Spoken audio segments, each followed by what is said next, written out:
Bismillahirrahmanirrahim. Assalamualaikum warahmatullahi wabarakatuh. Pertemuan kita pada hari ini akan membahas tentang dimensi bahasa dalam budaya Melayu.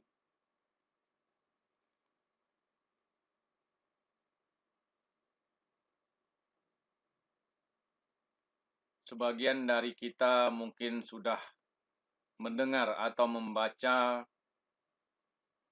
Cogan. Cogan ini merupakan bahasa Melayu yang bermakna atau sinonimnya adalah slogan atau kata mutiara. Ada beberapa cogan dalam budaya Melayu yang berkaitan dengan bahasa. Pertama, yang menurut saya sangat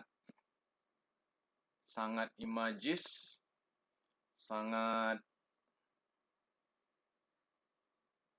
kalimat-kalimatnya sangat bersayap dan penuh keindahan atau estetis, yaitu ucapan atau tulisan Raja Ali Haji. Berapa ribu laksa pedang yang terhunus dengan segores kalam jadi tersarung. Ini bermakna bahwa sekian banyak pedang ini melambangkan suatu kengerian, kepedihan, peperangan, atau perseteruan yang sudah terhunus, maksudnya yang sudah direncanakan, kemudian bisa menjadi gagal. Jadi tersarung itu maksudnya tidak jadi pedang itu dihunuskan, hanya gara-gara segores kalam. Hanya gara-gara bahasa. Kalam di sini adalah kata-kata atau bahasa. Artinya, dengan bahasa, perperangan, perkelahian bisa tidak terjadi. Sebaliknya, kalau kita buat dengan segores kalam, beribu laksa pedang bisa terhunus. Jadi bisa juga dibalikkan. Artinya hanya dengan sedikit kata-kata, maka bisa akan menghidupkan api perseteruan. Ada ungkapan lain, yaitu penyair Malaysia Usman Awang, tajam keris saja, tajam lagi pena pujangga. Artinya, pena di sini adalah kata-kata, tulisan-tulisan, bahasa yang lebih tajam daripada senjata apapun. Jadi keris di sini hanya melambangkan senjata. Bahasa, kata-kata, baik secara tulisan maupun lisan, itu bisa lebih mengena, bisa lebih tajam daripada senjata. Ungkapan yang sangat terkenal, ungkapan klasik, karena mulut badan binasa. Karena mulut badan binasa. Ungkapan ini juga melambangkan betapa pentingnya bahasa yang kita keluarkan dari rongga mulut, betapa perlunya kita berhati-hati di dalam berbahasa. Jangan gara-gara mengeluarkan bahasa dari mulut dan pikiran, maka badan kita akan merana atau binasa. Atau kita akan dikenakan sanksi-sanksi. Apalagi sekarang kita dengan sangat bebas menuliskan bahasa kita di media-media sosial, dan itu perlu seleksi. Ungkapan yang kedua ini sama dengan ungkapan yang ketiga, mulutmu harimaumu. Ungkapan klasik Melayu. Jadi mulutmu harimaumu yang setiap saat bisa menerkam dirimu.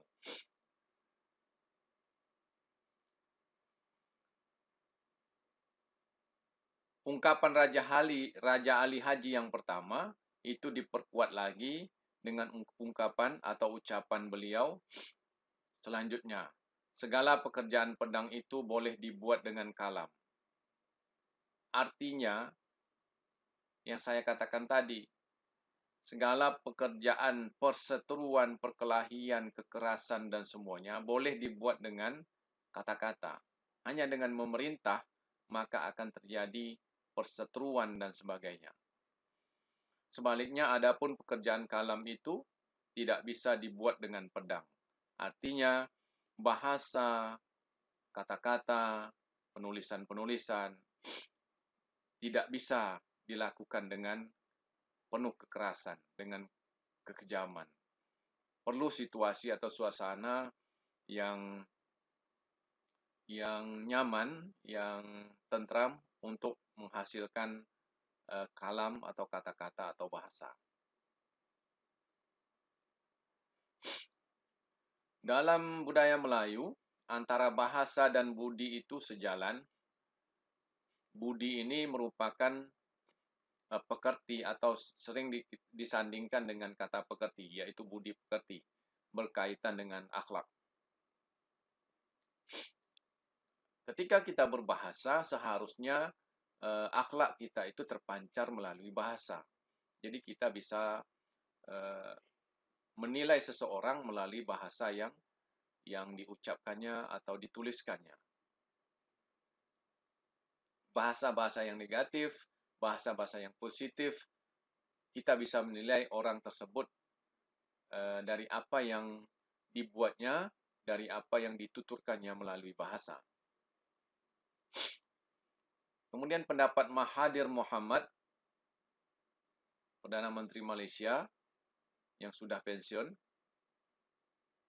bahasa yang halus melahirkan Melayu yang sopan santun. Artinya, bahasa-bahasa Melayu ini memang bahasa yang sopan santun, bahasa yang penuh tata krama, bahasa yang penuh perasaan, yang selalu menonjolkan toleransi kepada siapapun. Tidak mau menonjolkan diri, artinya dengan bahasa yang halus, bangsa Melayu itu tidak mau menonjolkan diri, tidak mau menyombongkan diri. Tetapi oleh orang Barat, yaitu penjajah Inggris, mereka mengatakan bahwa ini bukti sifat kelemahan diri Melayu. Dan ini sebenarnya tidak bisa kita terima. Justru sopan santun, bahasa-bahasa yang halus, itu merupakan kekuatan diri Melayu. Ungkapan kolonial seperti ini hanya merupakan ungkapan provokasi yang melemahkan diri Melayu.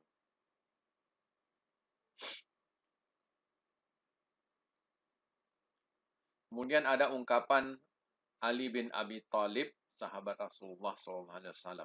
Kebinasaan negeri tergambar dalam bahasanya. Artinya, suatu bangsa, suatu negeri, suatu negara yang tidak bisa menjaga bahasanya, berarti secara tidak langsung telah membunuh dirinya. Kemudian ada ungkapan sebelum ajal berpantang mati. Ini ungkapan yang sungguh luar biasa, mempunyai makna yang positif. Artinya perjuangan kita dalam menuntut ilmu, perjuangan kita dalam hal-hal yang positif, itu harus kita lakukan dengan penuh proses. Bukan melakukan hal-hal yang tidak sesuai dengan aturan. Di sini mengajarkan kita tentang betapa pentingnya perjuangan, betapa tidak pentingnya berputus asa. Namun dari semua itu, perlu diketahui bahwa bahasa Melayu itu berorientasi, berfokus kepada nilai-nilai Islam.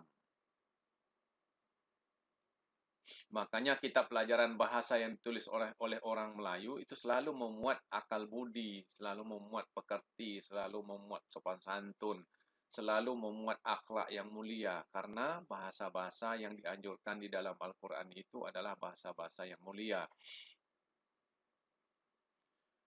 Begitu pentingnya bahasa, Saya ulangi, begitu pentingnya bahasa di dalam dunia Melayu, maka lahirlah tradisi literasi di dunia Melayu. Tradisi yang begitu kuat di dalam dunia Melayu melalui bahasa-bahasa keilmuan, keislaman, agama, bahasa-bahasa agama, bahasa-bahasa sastra yang lebih mengarah kepada akal budi tadi.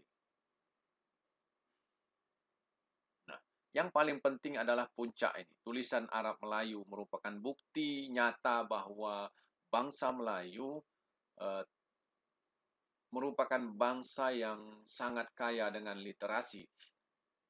Mana ada di dunia ini yang bisa menggabungkan, bangsa yang bisa menggabungkan dua budaya tulis, yaitu tulisan Arab dan tulisan Melayu, menjadi suatu ejaan yang disebut dengan ejaan Arab Melayu. Ini bukti yang nyata.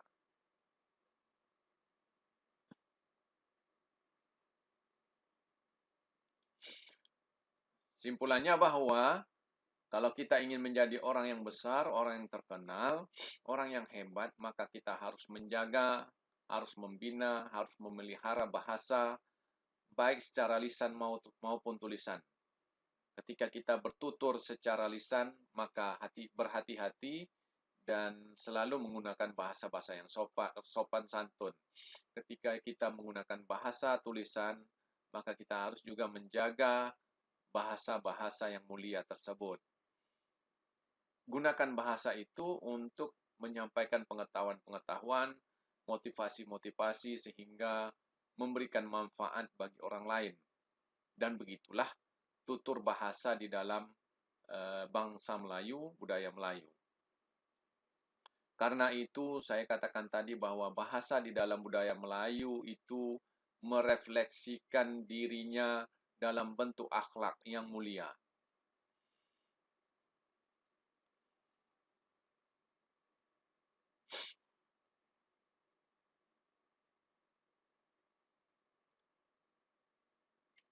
Kemudian ada penyair Malaysia juga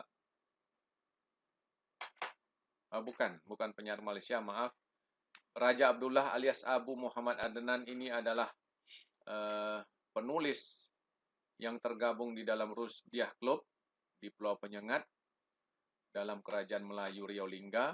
Beliau mengatakan bahasa itu sebagai alat untuk memetik bunga-bunga pengetahuan.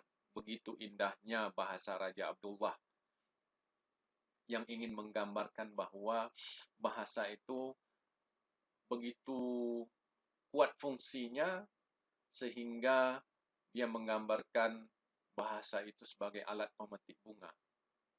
Pengetahuan itu adalah bunga-bunga yang mengandung bunga-bunga penuh warni yang indah, sehingga perlu dipetik dengan suatu alat yang kita sebut dengan bahasa, baik secara lisan maupun tulisan.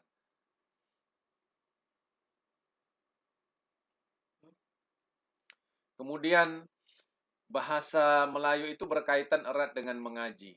Dan ini memang benar dalam tradisi Melayu zaman dulu, mudah-mudahan sekarang juga masih ada, bahwa pelajaran bahasa Melayu itu sangat berkaitan dengan mengaji. Ketika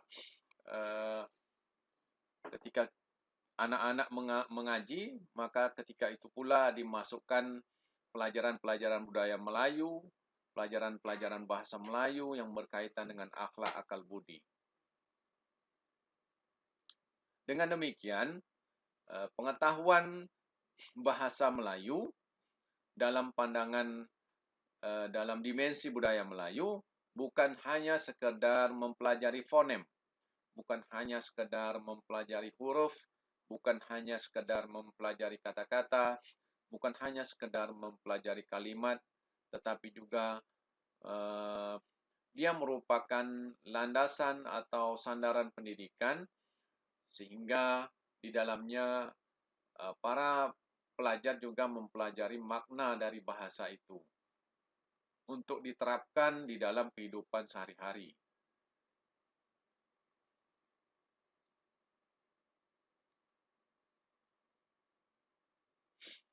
Dalam dimensi budaya Melayu, sekolah itu merupakan peranan yang penting. Tadi sudah saya katakan bahwa orientasi budaya Melayu itu adalah Islam. Dan sekolah melambangkan keislaman. Sekolah ini melambangkan dunia pendidikan yang wajib bagi dunia Islam. Karena itu pelajaran bahasa selalu terintegrasi, selalu disatukan, disebatikan dengan pelajaran akhlak dalam agama Islam. Karena persebatiannya dengan agama Islam yang begitu indah, yang begitu aman, yang begitu damai, maka bahasa Melayu itu terpengaruh menjadi indah. Maka bahasa Melayu menjadi lembut karena Islam itu merupakan agama yang sangat lembut. Begitu indahnya budaya Melayu, seorang sarjana bahasa Itali, Alessandro Bausani. Coba kita perhatikan dan kita pahami apa yang dikatakan beliau. Bahasa Melayu merupakan bahasa yang kompleks dan melodis. Kompleks ini artinya sempurna. Dan melodis ini berarti mempunyai irama. Dengan begitu dia menjadi indah. Sebagai contoh, kompleks adalah kata dengan menggunakan kata mata. Dari kata mata saja itu sangat banyak, sangat kompleks variasinya. Coba kita perhatikan. Dari kata mata, maka ada kata melihat, ada kata memandang, ada kata menjeling, ada kata mengintip, ada kata mengintai, ada kata melayat, ada kata ziarah, ada kata menjenguk, dan sebagainya. Semua kata-kata itu sangat melodis dan mempunyai makna yang berbeda, walaupun asalnya dari kata mata. Sehingga bahasa Melayu yang indah, yang halus itu disebandingkan, disetarakan dengan bahasa Itali di belahan timur. Jadi sama dengan bahasa Itali ketika itu.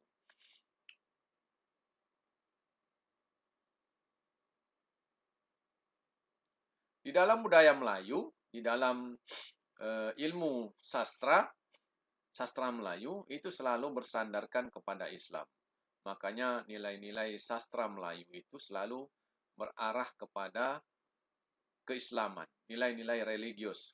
Tujuannya apa? Tujuannya bersifat profetik, mengagungkan kenabian, sifat-sifat rasul, sifat-sifat utusan Allah Subhanahu wa taala. Yang pada akhirnya mengarah secara transendental menuju kepada Allah Subhanahu wa taala. Jadi ada hubungan hablum minallah dan hablum minannas di dalam sastra Melayu.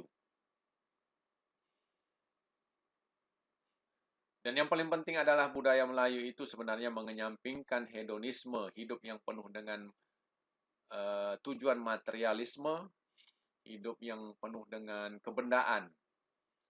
Bukan berarti bahwa bangsa Melayu itu tidak menyukai kebendaan. Bukan berarti Islam juga tidak menyukai kebendaan.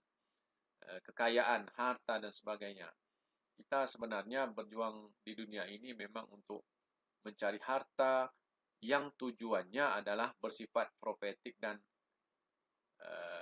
transendental. Bersifat hablum minannas dan bersifat hablum minallah. Untuk berjuang ke sesama manusia atau kemanusiaan dan di jalan Allah.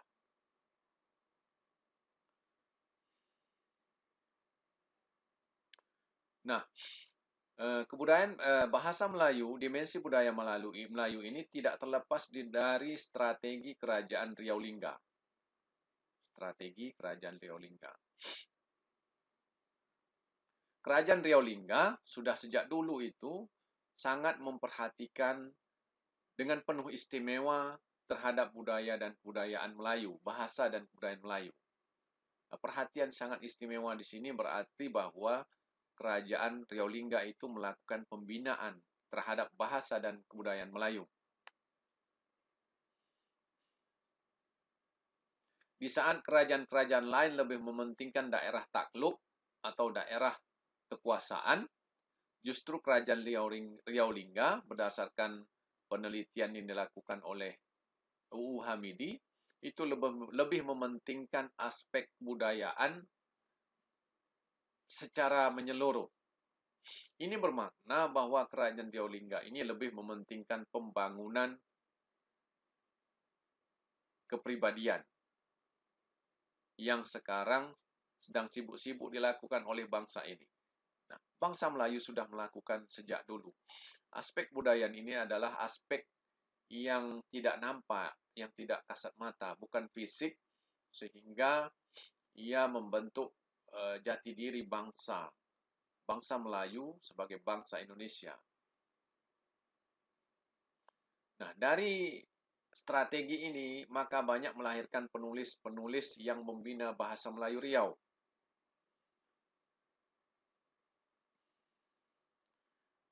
Hadirnya penjajah Belanda itu justru mempertajam perasaan cendekiawan kerajaan Riau Lingga untuk menyiasati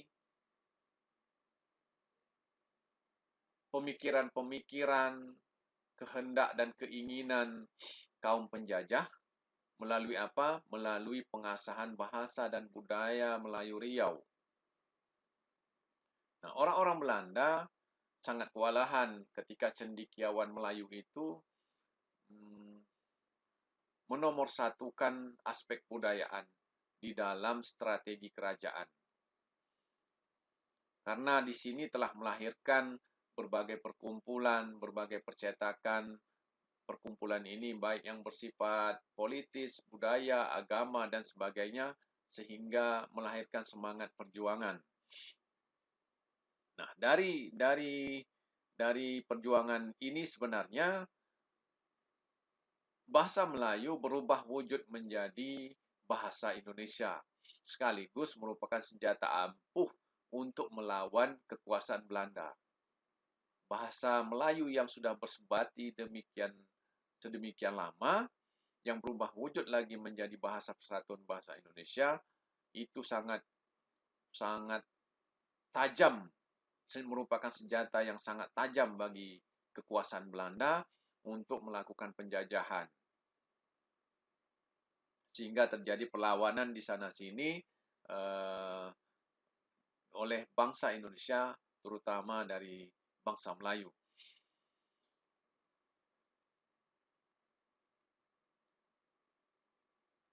Ini sudah pernah saya jelaskan bahwa ada persatuan penulis atau profesi yang bernama Rusdiah Club di Pulau Penyengat.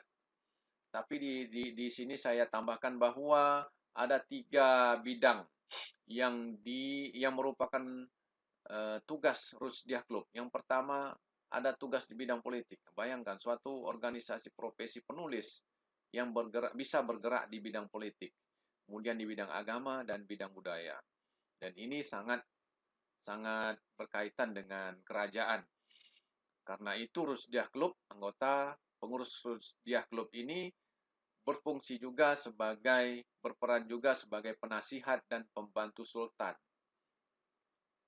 Bahkan Rusdiah Club ini bisa berperan sebagai pengambil keputusan dan tindakan keselamatan kerajaan. Ini suatu tugas yang sangat besar,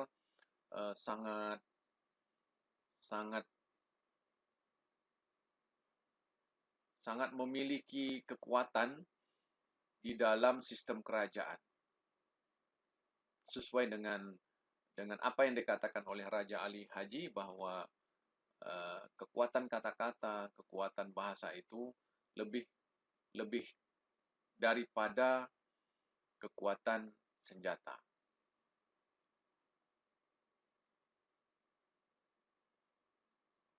Ini ada beberapa tokoh Rusdiah Club. Raja Ali Kelana sebagai penguasa kerajaan Riau, menguasai siasat, menerbitkan majalah Al-Imam di Singapura, menulis situasi politik, yaitu campur tangan Belanda. Beliau sangat membenci penjajahan. Kemudian ada Raja Khalid Hitam sebagai diplomat kerajaan Riau yang paling berani meminta bantuan sampai ke Jepang. untuk melawan dan mengusir penjajah Belanda.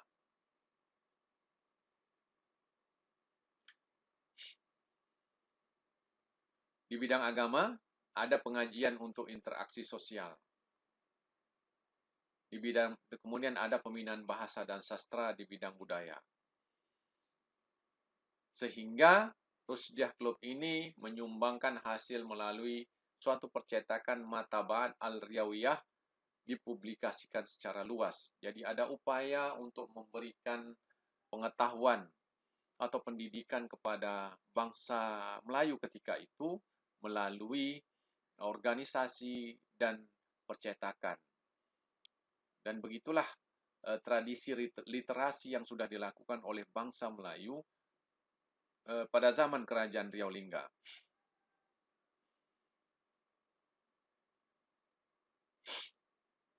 Kemudian pemindahan percetakan Matabaat Al-Riyawiyah ini ke Singapura oleh Raja Ali Kelana dan berubah menjadi Matabaat Ahmadiyah Press. Sebenarnya percetakan Ahmadiyah Press. Dan ini terjadi pada tahun 1930-an.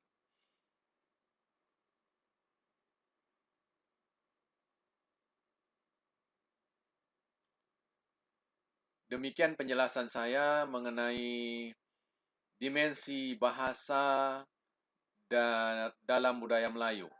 Semoga penjelasan saya ini bisa menyumbangkan pengetahuan kepada kita semua. Lebih lanjut, silakan pelajari, menggali informasi yang lain tentang dimensi budaya Melayu dari berbagai khazanah pengetahuan, dari berbagai khazanah perpustakaan, sehingga ilmu kita semakin kaya dan kita bisa memberikan manfaat kepada orang lain. Alhamdulillah, Assalamualaikum warahmatullahi wabarakatuh.